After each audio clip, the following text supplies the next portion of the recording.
सत्ते पे सत्ता 22 जानेवारी 1982 रोजी प्रदर्शित झालेला हा चित्रपट त्यातल्या धमाल विनोदामुळे आपल्याला आठवत असेल.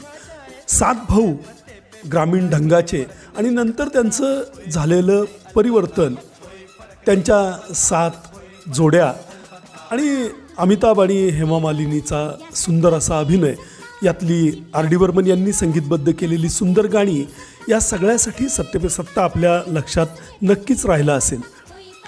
22 जानेवारीला याला 42 वर्ष पूर्ण झाली.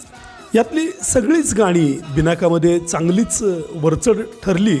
त्याचप्रमाणे चित्रपटही अभिनयाच्या बाबतीत आणि विनोदी प्रसंगाच्या बाबतीत उजवा ठरला. 7 ब्राइड्स फॉर 7 ब्रदर्स या मूळच्या पाश्चात्य चित्रपटावर हा बेतलेला होता. यातला अमिताभ यांचा डबल रोलमधील बाबू हा खलनायक चांगलाच गाजला.